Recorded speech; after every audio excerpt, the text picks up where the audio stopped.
नमस्कार दोस्तों, स्वागत है आपका मेरे YouTube चैनल पे। जैसा कि आप जानते हो, ऑपरेटिंग सिस्टम की मोस्ट इंपॉर्टेंट 50 क्वेश्चंस की सीरीज हमने स्टार्ट की हुई है, जिसकी 3 वीडियो हमारी कंप्लीट हो चुकी है।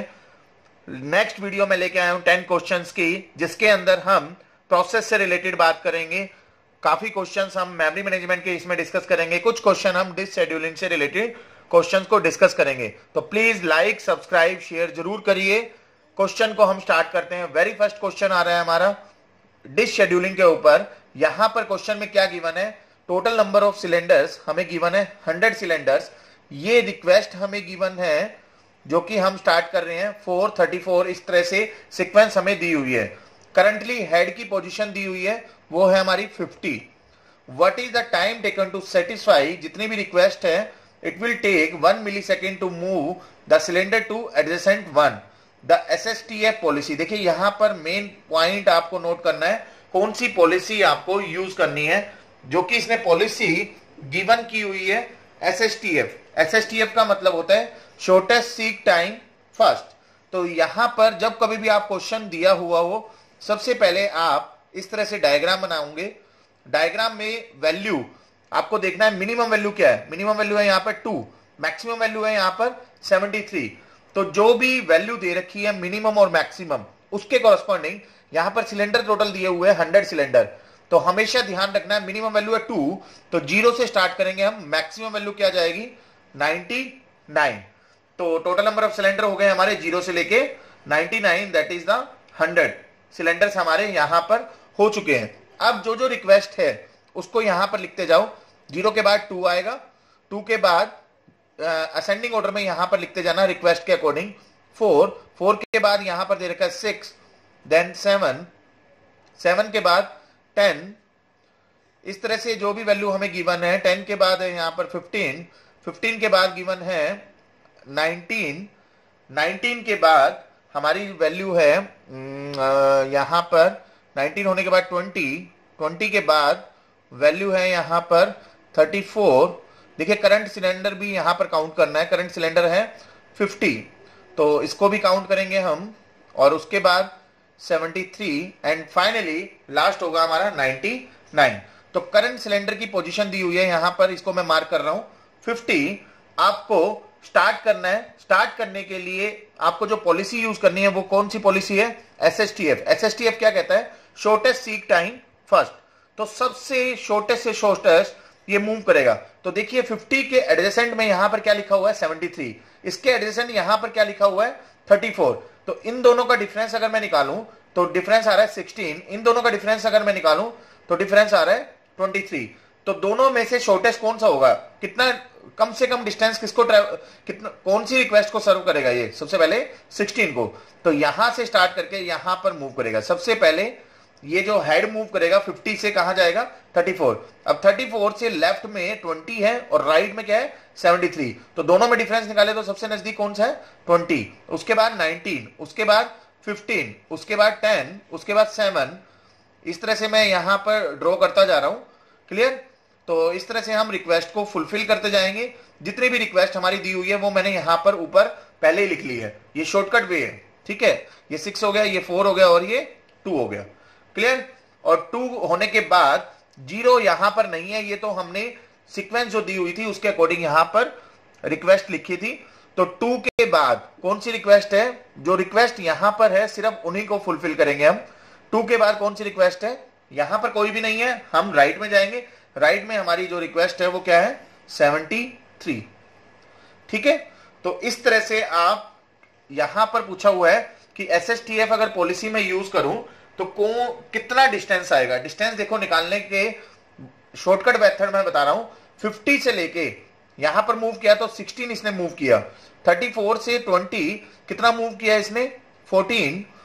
20 से 19 1 मूव किया, 4 सिलेंडर मूव किया, 5 सिलेंडर मूव किया, 7 सिलेंडर मूव किया, सॉरी 3 सिलेंडर।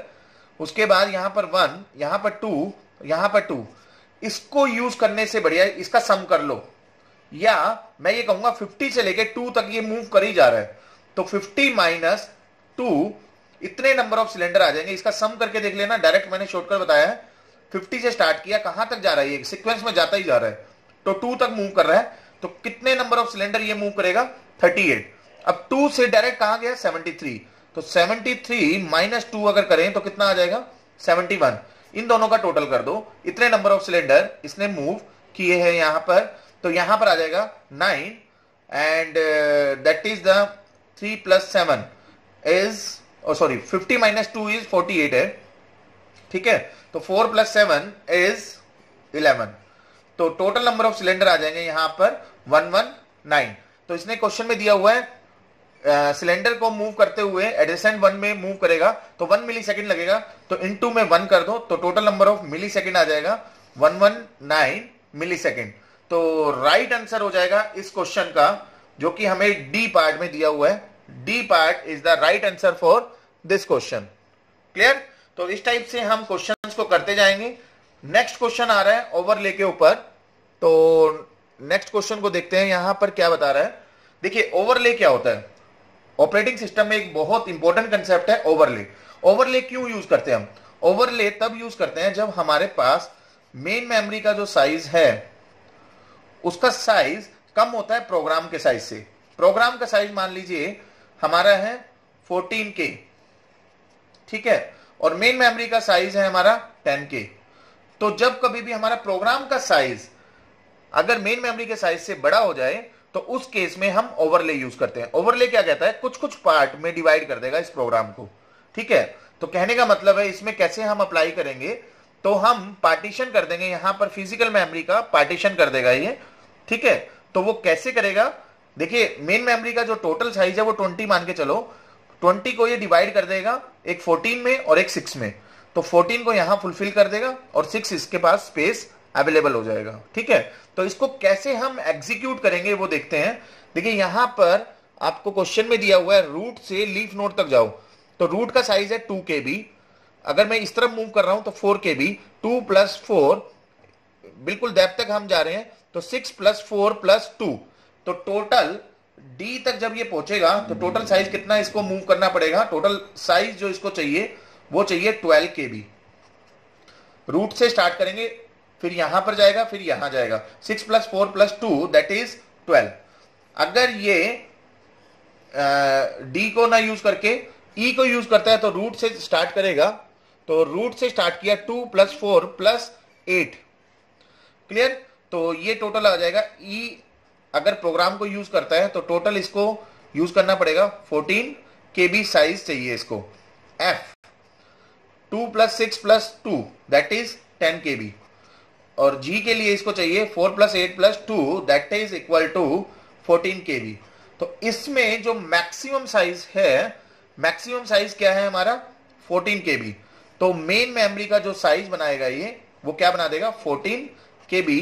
कोई भी प्रोग्राम आएगा, मान लो डी इसमें एग्जीक्यूट करेगा, एग्जीक्यूट करने के बाद रिलीज कर देगा स्पेस को, ठीक है। फिर दूसरा आएगा वो यूज कर लेगा, फिर रिलीज कर देगा, तीसरा आएगा वो यूज करेगा, फिर रिलीज कर देगा, 4th आएगा वो यूज करेगा और रिलीज कर देगा। इससे होगा क्या कि हमें टोटल साइज अगर मैं देखूं 14 प्लस 14 प्लस 12 40 प्लस 50KB की अगर हमें वैसे चाहिए तो 50KB का साइज चाहिए था, ठीक है, चारों को इंडिविजुअली एग्जीक्यूट कराने के लिए। मगर ओवरले ने क्या किया?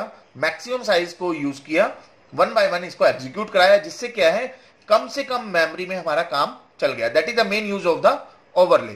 तो यहां पर क्वेश्चन करा हुआ है कि what will be the size of the partition required to load this program. जो ये जितने भी प्रोग्राम हमें दे रखे हैं तो उसके लिए हमें कौन से साइज का पार्टीशन की जरूरत पड़ेगी। जैसे कि आप देख रहे हो 14KB के साइज की जरूरत पड़ेगी, तो B is the right answer for this question. इस टाइप के क्वेश्चन ये गेट नेट काफी कॉम्पिटिटिव एग्जाम में क्वेश्चंस आए हुए हैं जो मैं आपको क्लियर कर रहा हूं। नेक्स्ट क्वेश्चन है हमारा वर्चुअल मेमोरी से related. Consider a virtual memory system with FIFO page replacement policy. Last video में मैंने आपको बताया था FIFO का मतलब क्या होता है। FIFO page replacement policy use करनी है। यहां क्वेश्चन में गिवन है कि आर्बिट्रेरी अगर हमें कोई भी पेज को एक्सेस करना है, तो पेज को एक्सेस करने के लिए अगर मैं नंबर ऑफ पेज फ्रेम को मेन मेमोरी में इंक्रीज कर देता हूं तो उससे क्या इफेक्ट होगा FIFO पेज रिप्लेसमेंट पॉलिसी अगर हम यूज कर रहे हैं। तो मैंने आपको लास्ट वीडियो में एक कंसेप्ट बताया था बैलेडी एनोमली। FIFO के अंदर एक प्रॉब्लम आती है बैलेडी एनोमली। बैलेडी एनोमली क्या कहता है कि अगर आप पेज फ्रेम को इंक्रीज कर देते हो, पेज फ्रेम को इंक्रीज कर देते हो, होना क्या चाहिए, पेज फोल्ड कम होना चाहिए, मगर पेज फोल्ड भी आपके इंक्रीज हो जाते हैं। That is the meaning of the Belady anomaly. वो किसके अंदर आता है, वो आता है हमारा फीफो के अंदर।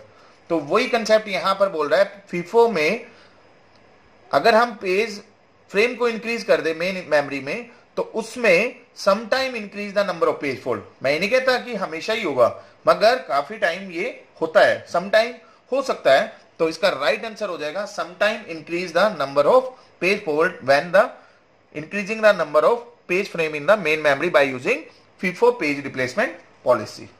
नेक्स्ट क्वेश्चन है, fourth question for this video. The maximum question है, the maximum number of processes that can be in ready queue for a computer system with n CPU.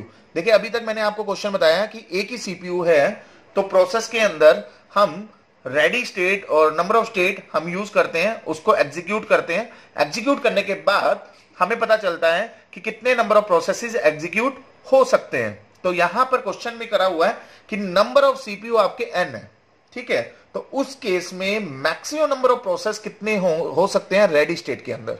तो मैं आपको बता दूं, यहां एक्सप्लेनेशन मैंने लिखी हुई है, जो रेडी क्यू का साइज है वो doesn't depend on the number of process.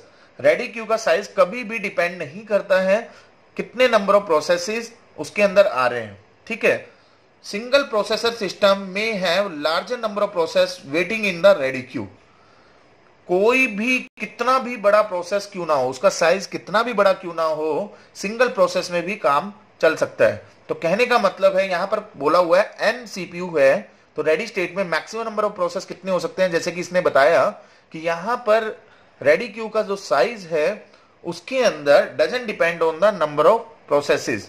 सो इसका राइट आंसर हो जाएगा इंडिपेंडेंट ऑफ एन, क्योंकि डजंट मैटर कि एन सीपीयू है या सिंगल सीपीयू है, तो इंडिपेंडेंट ऑफ एन होगा।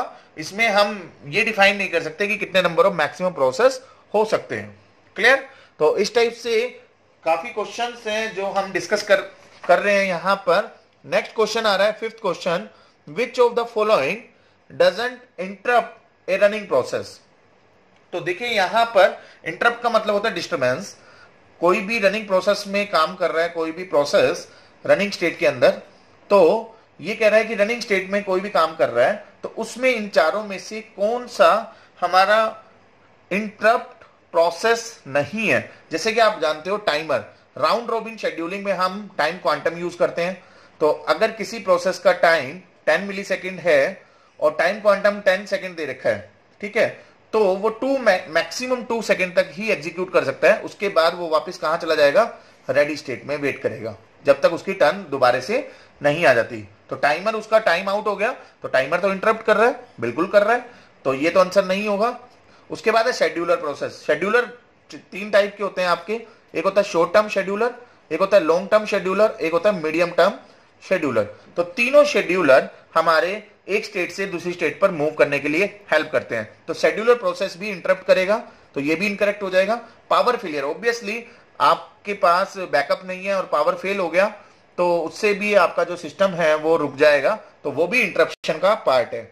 मगर डिवाइस एक ऐसा पार्ट है जो कि कभी भी इंटरप्ट नहीं करता, तो doesn't interrupt A running process, उसके लिए आंसर आ जाएगा डिवाइस। क्लियर। नेक्स्ट क्वेश्चन है हमारा 36, ये भी हमारा प्रोसेस के ऊपर ही क्वेश्चन आ रहा है।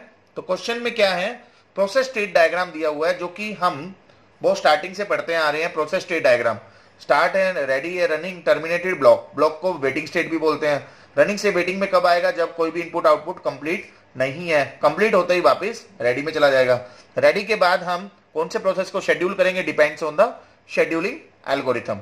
तो यहां पर पूछा है कि which of the false condition about the operating system according to the situation, जो डायग्राम में दिया हुआ है। देखिए मैं आपको क्लियर कर देता हूं कि प्रिमिटिव शेड्यूलिंग कब करता है, प्रिम्प्ट करके कोई भी चीज रनिंग में है, रनिंग में होने के बाद, जैसे कि राउंड रॉबिन शेड्यूलिंग में टाइम क्वांटम एक्सपायर हो जाता है, तो वो रनिंग से वापस कहां चला जाता है, रेडी के अंदर। उसके पास सब कुछ है, मगर उसके पास टाइम क्वांटम एक्सपायर हो गया, तो उससे होगा क्या, रनिंग से वो वापस कहां चला जाएगा, रेडी के अंदर। तो उसको बोलते हैं प्रिमिटिव शेड्यूलिंग। क्लियर। तो यहां पर रनिंग से रेडी का कोई भी मार्क नहीं है, कोई भी डायरेक्शन नहीं है, तो इसका मतलब है यहां पर प्रिमिटिव शेड्यूलिंग तो नहीं हो रही। तो यहां पर पूछा हुआ है कि फॉल्स कौन सा है, तो फॉल्स यहां पर हम कह सकते हैं कि प्रिमिटिव शेड्यूलिंग जो है बिल्कुल भी यहां पर नहीं हो रही, तो that is the false, you can say right answer हो जाएगा इसके अंदर प्रिमिटिव शेड्यूलिंग, क्योंकि प्रिमिटिव नहीं हो रही, यहां पर नॉन प्रिमिटिव हो रही है। नॉन प्रिमिटिव का मतलब है एक बार प्रोसेस रनिंग में आ गया तो या तो वो वेटिंग में जाएगा या टर्मिनेटिव में जाएगा, ठीक है। तो मल्टी यूजर भी होगा, मल्टी प्रोग्राम भी होगा। तो इस टाइप से क्वेश्चन में बहुत इजी क्वेश्चन था ये प्रिमिटिव शेड्यूलिंग, बस डायग्राम से आपको समझ में आ गया होगा। उसके बाद नेक्स्ट क्वेश्चन है 7th question for this video. अगर टाइम स्लाइस यूज कर रहे हैं हम राउंड रॉबिन शेड्यूलिंग के अंदर, ऑब्वियसली हम यूज करते हैं टाइम स्लाइस या टाइम क्वांटम, तो ये कहता है कि अगर उसका साइज टाइम स्लाइस का ज्यादा है, maximum time required to execute any process. ये क्या कह रहा है, मान लीजिए 3 प्रोसेस है P1, P2, P3, इसका टाइम है 5 मिली सेकेंड, इसका टोटल टाइम है 3 मिली सेकेंड और इसका टोटल टाइम है 2 मिली सेकेंड। ये बस टाइम दे रखा है, एग्जीक्यूशन टाइम, ठीक है।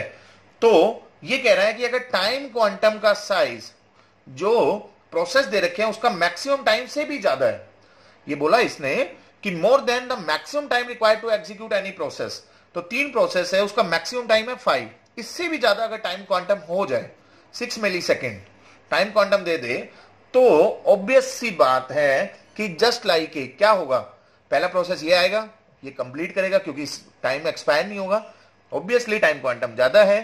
फिर P2 जो है उसका 3 है, वो भी टाइम क्वांटम इससे भी ज्यादा है, P3 से भी टाइम क्वांटम ज्यादा है। तो इसका मतलब है just like first come first serve, first come first serve और राउंड रॉबिन में सिर्फ और सिर्फ यही डिफरेंस है, फर्स्ट कम फर्स्ट सर्व हमेशा पहला प्रोसेस एग्जीक्यूट करता है, वो जब तक एग्जीक्यूट करता रहेगा जब तक उसका टाइम एग्जीक्यूशन टाइम या बस टाइम कंप्लीट ना हो जाए। तो just like first come first serve, तो राइट आंसर हो जाएगा इसका सी। क्लियर। नेक्स्ट क्वेश्चन है for this video 8th question, the essential component in each entry of a page table. तो मैं थोड़ा सा आपको आइडिया दे देता हूं पेज टेबल के अंदर होता क्या है। आपका जो पेज टेबल है वो हमारा बेसिकली यहां पर पेजेस में डिवाइड कर देता है, ठीक है। पेज टेबल पेजेस में डिवाइड करता है, तो एक साइड फ्रेम नंबर लिखे होते हैं, यहाँ पर F1 F2 इस तरह से पेज फ्रेम नंबर है और यहाँ पर पेज नंबर लिखा होता है P1 P2 up to so on. तो पेज टेबल के अंदर पेज फ्रेम नंबर जरूर होता है, एसेंशियल कंपोनेंट पेज टेबल के अंदर क्या होता है, page frame number. Virtual page number है या नहीं है उससे कोई इफेक्ट नहीं होता पेज टेबल के अंदर, मगर एसेंशियल कंपोनेंट क्या होगा इसका, पेज फ्रेम नंबर। तो B is the right answer for this question. Next question आ रहा है हमारा मेमोरी मैनेजमेंट के ऊपर, हमारा एक कंसेप्ट है TLB जिसको बोलते हैं ट्रांसलेशन लुक अहेड बफर। तो इसके अंदर होता क्या है, देखिए ट्रांसलेशन लुक अहेड बफर क्या होता है, ये TLB हम यूज करते हैं। यहां पर TLB में सबसे पहले वो सर्च करेगा, अगर TLB में मिल जाता है तो वो डायरेक्टली कहां चला जाएगा, फिजिकल मेमोरी, जो फिजिकल मेमोरी है हमारी उसके अंदर एग्जीक्यूट करेगा और मूव करेगा। यहां पर होता है पेज टेबल, ठीक है, पेज टेबल भी कनेक्ट होता है इसके साथ। क्लियर। तो होता क्या है मैं आपको क्लियर कर दूं, होता क्या है, यहां पर CPU है, CPU इससे कनेक्ट होता है और TLB यहां पर भी कनेक्ट होता है, ठीक है। ये होता है अगर हिट हो जाए, TLB हिट हो जाए तो वो डायरेक्टली फिजिकल मेमोरी में चला जाएगा, अगर मिस हो जाए TLB मिस अगर हो गया तो वो कहां जाएगा, पेज टेबल के अंदर। तो मैं आपको क्लियर कर दूं TLB किस लिए यूज करते हैं हम, स्पीड अप करने के लिए, ठीक है। जो टाइम हमारा पेज टेबल के अंदर लग रहा था उसमें जो टाइम लग रहा था वो ज्यादा लग रहा था, TLB को यूज करते हुए हमारा टाइम जो लगेगा वो कुछ कम हो सकता है, ठीक है। तो पहले कोई भी पेज है वो TLB में देखेगा, TLB में देखने के बाद डायरेक्ट वो फिजिकल मेमोरी के अंदर चला जाएगा। मगर कोई चीज TLB में नहीं है तो TLB का भी टाइम लगेगा, फिर पेज टेबल का टाइम लगेगा, फिर फिजिकल मेमोरी का टाइम लगेगा। तो मैं यहां पर क्वेश्चन में आपको क्लियर कर दूं, क्वेश्चन में दे क्या रखा है, एक हार्डवेयर है जो कि TLB आप यूज कर रहे हो, एंटायर पेज टेबल है and all pages are in the physical memory. Physical memory में सारे पेजेस है। यहां पर ये क्वेश्चन कह रहा है 10 मिली सेकेंड लग रहा है किसको, अगर आप कोई भी पेज टीएलबी में देखते हो तो टोटल टाइम कितना लगता है 10 मिली सेकेंड, ठीक है। और अगर आप फिजिकल मेमोरी में उसको एक्सेस करते हो तो टाइम कितना लगता है 8 मिली सेकेंड, ठीक है जी। ये क्वेश्चन में गिवन है। टीएलबी हिट रेशियो दी हुई है 0.6। टीएलबी हिट अगर हो गया तो उसका जो हिट रेशियो दी हुई है वो दी हुई है 0.6। तो ऑब्वियस सी बात है टीएलबी मिस क्या हो जाएगा, 1 minus TLB hit that is 0.6 is equal to 0.4, ठीक है। तो 0.4 इज द टीएलबी मिस आ जाएगा। तो इसने पूछा है इफेक्टिव मेमोरी एक्सेस टाइम कितना होगा। तो मैं थोड़ा सा छोटा सा एक फॉर्मूला होता है, फॉर्मूले की बजाय मैं आपको समझा रहा हूं कि यहां पर कैसे हम एग्जीक्यूट करेंगे effective memory access time. Effective memory access time that is equal to, सबसे पहले क्या करेगा वो टीएलबी में चेक करेगा। टीएलबी का टोटल टाइम कितना है 0.6। अगर यहां पर मिल जाता है तो टीएलबी का मेमोरी एक्सेस टाइम कितना है 0.6 is the TLB hit and memory access time कितना है 10 मेमोरी एक्सेस टाइम लगेगा क्योंकि टीएलबी में मिल गया है, प्लस डायरेक्ट वो कहां चला जाएगा फिजिकल मेमोरी। फिजिकल मेमोरी का टाइम कितना है 80, ठीक है। ये तो हो गया हमारा जब टीएलबी हिट होता है, जब अगर टीएलबी हिट होगा, प्लस टीएलबी मिस भी हो सकता है, हम तो दोनों प्रोबेबिलिटी लेके चलेंगे। टीएलबी मिस का टाइम कितना है टीएलबी मिस रेशियो है 0.4। अगर मिस हुआ तो सबसे पहले तो वो टीएलबी में चेक करेगा, इसका टाइम भी काउंट होगा क्योंकि यहां पर नहीं मिला तभी तो मिस हुआ। तो टीएलबी का जो मेमोरी एक्सेस टाइम था वो कितना था 10 मिली सेकेंड, प्लस यहां मिस हो गया तो इसका भी टाइम लगेगा। पेज टेबल का जो मेमोरी एक्सेस टाइम होता है वो बिल्कुल उतना ही होता है जितना फिजिकल मेमोरी का दिया हुआ है। तो 80 यहां दिया हुआ है तो 80 यहां पर भी टाइम लगेगा, तो 80 मिली सेकेंड हमारा यहां लगेगा। तो पेज टेबल में अगर उसने ढूंढा तो 80 मिली सेकेंड यहां पर लगा, फिर उसके बाद फिजिकल मेमोरी में भी टाइम लगेगा, वो कितना है 80। तो मैं यहां पर आपको यह समझाना चाह रहा हूं ये जो टाइम है वो किसका है टीएलबी मिस, ठीक है। ये टीएलबी हिट था plus memory access time, TLB miss ratio plus TLB miss है तो टीएलबी का तो टाइम लगेगा पेज टेबल का लगेगा प्लस मेमोरी एक्सेस लगेगा। तो अगर मैं इसको सबको काउंट करूं तो 0.6 इंटू में 90 प्लस 0.4 इंटू में 80 प्लस 80 160 प्लस 10 170। तो इसको सॉर्ट आउट कर लो, सिंपल कैलकुलेशन कर लो। 6/10 इंटू में 90 प्लस 4/10 इंटू में 170, 0 से 0 कैंसिल, 0 से 0 कैंसिल। तो ये टोटल टाइम आ गया इसका, ये आ गया बेसिकली 6 9 जा 54 प्लस 17 4 जा दैट इज 68, ठीक है।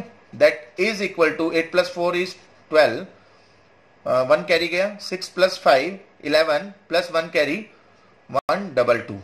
तो इसका जो राइट आंसर आ जाएगा वो कितना आ जाएगा 122। तो राइट आंसर हमारा मैच कर रहा है, B is the right answer for this question, ठीक है। तो इस टाइप से हम क्वेश्चन को सोल्व करेंगे। लास्ट क्वेश्चन है हमारा इस वीडियो का, तो वो क्या है हमारा करेक्ट मैचिंग पूछा है। देखिए मैचिंग में सबसे इजीएस्ट पार्ट क्या रहता है, एक या दो पार्ट की अगर आपको पता है तो बाकी पार्ट नहीं पता तो बहुत इजीली आप कर सकते हो।